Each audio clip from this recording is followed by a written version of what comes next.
Hello and welcome to Simply Sport with me Neeraj Prabhu. In today's program, we are meeting a very famous personality from the field of football in Goa. He is the president of Sporting Club the Goa as well as the vice president of the Goa Football Association.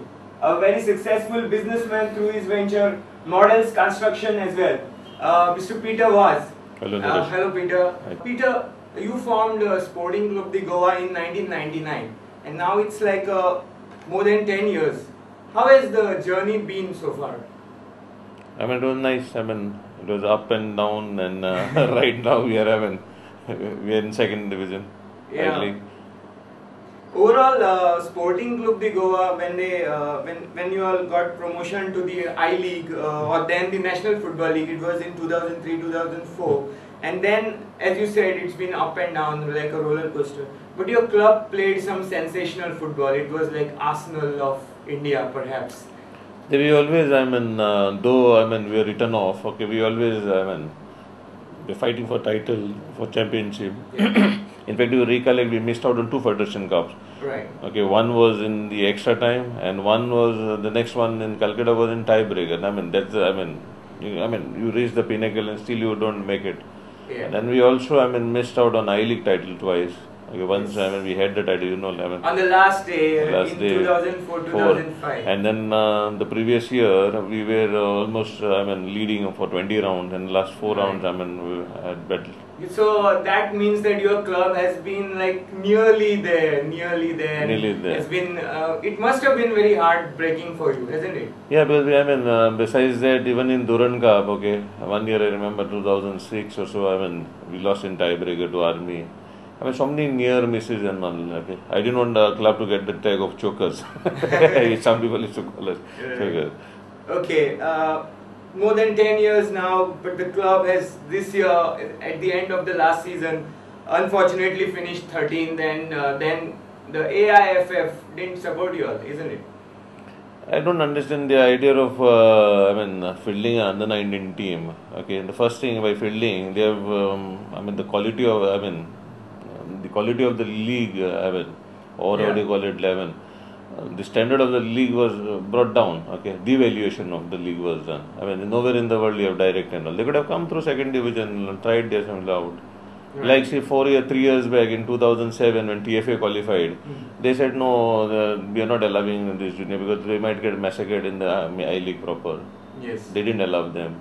Okay, and so many. They've been on what do you call it, like fixed ideas, whatever. They're very flexible. That's what Yeah. Today one decision and tomorrow the very flexible and all. So overall, the AIFF seem to be like confused themselves, and they lack the stability of direction, basically. No, for me, what was more, it was more hurting was I wanted to put them a question. In case this decision of under 19 was only after Mahindra announced a withdrawal, why not this idea right from the beginning of the Right. league? And what would have happened if Shillong was there as 13th place? For me, it looked like people are more interested in pulling us out than in actually getting under 19 in. Yeah. That's a very valid question, since your club has been a regular for over 6 years in the I League since 2004. Your club has been playing and has been giving good football, basically. Now, if the AIFF had sympathy for your club, and basically they had taken your point in consideration that since Mahindra United stand disbanded, it's only one team that should have been relegated. They could have helped you. There is a past precedence. I'll interrupt you here. There is a past precedence. Right. When Fansa disbanded, okay, though they didn't play 8-9 matches, it means the same thing. They also disbanded in middle of the league. Mahindra also disbanded. Yes. That time they didn't demote 2 teams. Only 1 team was demoted. Yes, so AIFF seem to have really, put themselves in a very tight spot there. There are a lot of fingers being raised on AIFF from various quarters. Now, overall, what is your perception of the way this federation, which is like our governing body for football in India? What's your opinion about the way they are running football in India? See, instead of trying to spend money when they're financially not very sound. Okay, instead of trying to spend money on fielding a team, it is not that the AFF should field their team and all that. They could have involved and put that same money in infrastructure. We are lacking infrastructure. What is needed today is maybe 5-6 stadiums around the country. Okay, like we have just like Bengal, Goa, okay, Maharashtra is there, then Kerala, Karnataka, whatever, Punjab. At least 6 to start with. Okay, we could float this. I mean, float a scheme wherein these 6 states at least add on one football stadium. Would you believe we don't have a single football stadium? Right. Okay. You have a football stadium, and then you could, spend on infrastructure, and then bring up the game of football. No? You have to, you cannot, see that idea of now, okay, building a team or selecting 20 boys will not lead you. These are all short-term goals. There won't be anything on long-term planning. Right. So basically, what they are doing is like it's not the scientific way of bringing up the profile of football. That's I don't understand. Okay, let them show it to me. Okay, which country has followed this role model? Okay, so normally you say you want to be successful. Okay, you follow a role model. Okay, Right. you have an icon, you follow him. Yeah. Okay, it is for individual. As a country, as a this, you follow a country which Yeah. has gone through that path of success. Adopt that role model. No? Okay, people, they have to tell us, no, which role model are they following? Okay, now that's what the AFF has been doing, but basically now if you look at the way football is run in Goa, from center we come to Goa, the way football has been run in Goa, what do you think are the things or the points or various aspects that are lagging behind in Goa with regards to the standard of football, if there are any? See, basically, most of our Goans, we are naturally talented in the game of football. Okay, and then besides Goa, Bengal and Kerala to a certain extent in skill. Okay, in football, see, basically, I believe in 5 S's: speed, skill, strength, stamina, and now I've added another S: shooting. Okay. Well, unless you shoot in the goal, you don't get goal scored. Okay. So as far as speed and skill is concerned, okay, we Goans, are superior than anyone. Okay, what we lack is in strength and stamina. Right. Okay, which we have to develop. And obviously, shooting, all over the country, everyone is lacking it. So if once we develop strength and stamina, okay, I don't think it will be very difficult for other states to catch up with Goa. Okay, we could, right now we are leading. Okay, we could create that, a lead with a gap.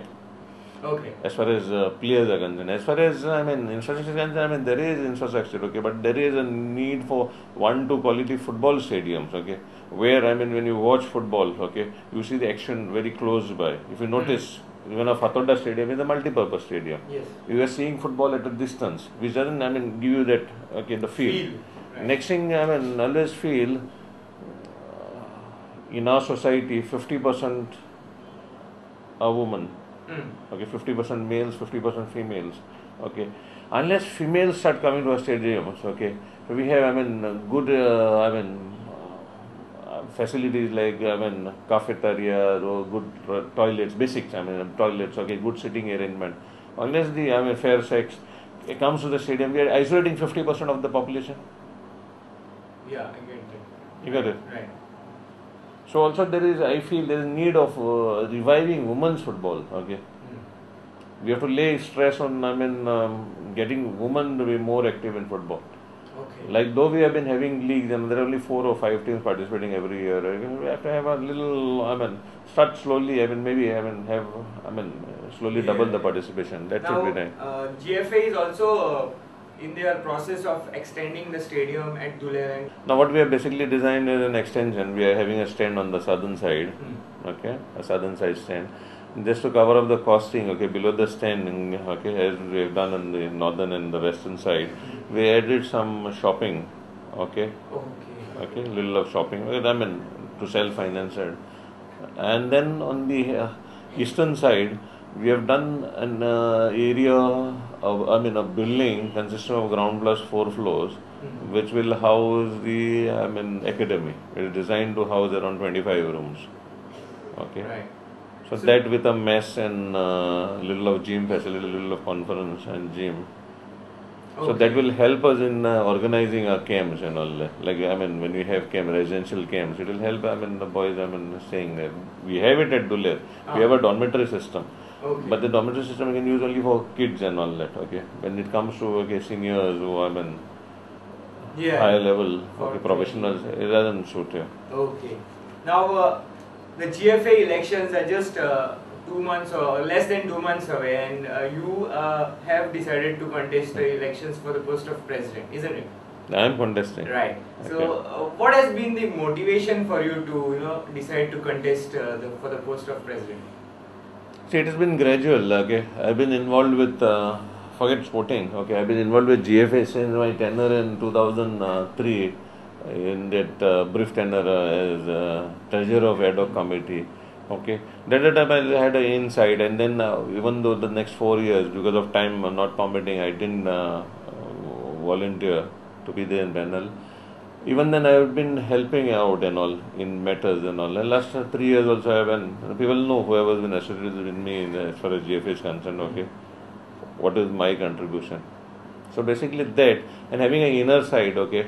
And I know, I mean, certain things, I mean, when you can do it, okay, like an administrative side and all, okay, all these things, I mean, when you know you're capable, I mean, I said, well, and when the clubs, I mean, clubs also, I mean, so many clubs have been calling up, okay, and the clubs also felt that when they needed a change, and I mean, there's nothing, no harm in trying, I mean, GFA is a 50-year-old institution, a lot of, I mean, the generation has worked for it, okay. So I hope with the contribution, collective, I mean, cooperation and contribution of all our collective members, in the same, I mean, if not, I mean, better it at the same speed, I mean, or with the same understanding, same unity, I mean, I could lead it forward. Right.